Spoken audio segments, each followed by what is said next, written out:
एक तो तुमने रायता फैला रखा है अपनी जिंदगी में, तमाम दुनिया के एप्लीकेशंस पे तुम तमाम तरह के टेस्ट देते हो। टेस्ट देने के बाद तुम्हें क्या मिलता है? थोड़े से कम मार्क्स मिलते हैं।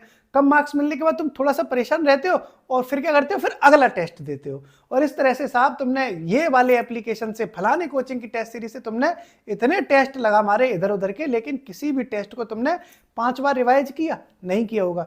1-2% लोगों को छोड़ दिया जाए तो ज्यादातर लोग रिवीजन करने की जगह नया टेस्ट देते हैं। पुरानी गलतियों से सीखने के लिए वो आगे नहीं बढ़ते, वो नए टेस्ट के चक्कर में पड़ते हैं और फिर कहते हैं साहब स्कोर नहीं बढ़ पा रहा है, साहब 60 नंबर पे अटके, साहब 65 नंबर पे अटके रहोगे जिंदगी भर, क्योंकि तुम अपनी गलतियों से कुछ सीख ही नहीं रहे। क्या जरूरत थी भाई साहब तुमने तमाम तरह के टेस्ट लगाने की? पहली बात तो लेखपाल का पेपर ऑफलाइन है, ऑनलाइन नहीं है, लेकिन तुम टेस्ट कैसे लगा रहे हो साहब? एप्लीकेशंस पे। मैंने पहले भी समझाया था कि एप्लीकेशंस पर टेस्ट लगाने से बढ़िया है कि जो पीडीएफ वगैरह टेस्ट सीरीज की मिल जाती है, उस टेस्ट सीरीज की पीडीएफ का प्रिंट निकलवा लो। प्रिंट निकलवा के अपने घर पे, अपनी लाइब्रेरी में बैठ के, अपने रूम पे बैठ के ओएमआर पे आंसर लगाओ, ओएमआर पे गोला भर के प्रैक्टिस करो, क्योंकि रियल एग्जाम भी ओएमआर पे होगा, एप्लीकेशन पे नहीं होगा। तो इन गलतियों को तुमने सुधारा नहीं, अब तुम रो रहे हो कि साहब के स्कोर नहीं बढ़ रहा। तो भाई साहब बार बार कह रहा हूं भाइयों बहनों, कि बार बार कह रहा हूं कि अपने जितने टेस्ट लगा चुके हो उन टेस्टों को 5-5 बार रिवाइज कर लो। उनमें जो गलतियां हुई थी उन गलतियों से सीखो। कितने तुक्के मारे थे, तुक्के में कितने तुक्के सही हुए, कितने तुक्के गलत हुए, कुछ एनालाइज करते हो कि नहीं करते?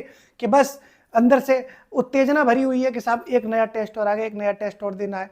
जितना कंटेंट आपको मिल चुका है इधर उधर से, उस कंटेंट की भरमार आपके अंदर आ चुकी होगी, आपके मोबाइल में घुस चुका होगा पूरा कंटेंट। आधे से ज्यादा लोग तो यही समझ नहीं पा रहे कि ये वाला पढ़ लूं, कि ये वाला पढ़ लूं, कि ये वाला पढ़ लूं। दिक्कत क्या है? आप लोगों के पास ओवर कंटेंट हो गया, जिसके जिम्मेदार आप लोग हो। क्यों? क्योंकि आपने ओवर कंटेंट खुद डाउनलोड किया, किसी दूसरे व्यक्ति ने आके जबरदस्ती डाउनलोड नहीं करवा दिया था।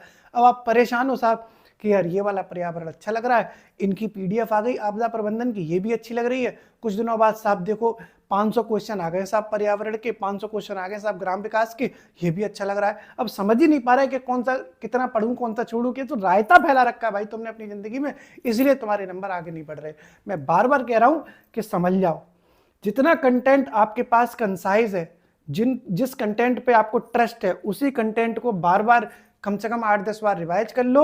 और जो टेस्ट सीरीज आपने जहां से भी ले रखी है, सिर्फ उसकी टेस्ट सीरीज लगाओ और उन्हीं टेस्टों को बार बार रिवाइज करो। नहीं तो लेखपाल के जो रिजल्ट आएगा ना, उसमें रोल नंबर ढूंढे से मिलेगा नहीं, बाद में रोओगे, अपनी गलतियों से रोओगे, क्योंकि तुमने अपने आप को ओवर कंटेंट में फंसा के रखा। दुनिया तो बहुत कुछ कर रही है, तुम दुनिया पर कब तक दोष लगाओगे कि आपने ये किया था, आपने वो किया था? खुद भी तो दिमाग लगाओ अपना, और दिमाग लगा रहे हो तो अच्छे से लगाना, ताकि एग्जाम पास कर सको। अपने ऊपर, अपने मोबाइल पर कंटेंट डाउनलोड करने पर थोड़ा सा कंट्रोल रखना। समझा रहा हूं, अभी 1 महीना है, समझ लो इस वाली बात को।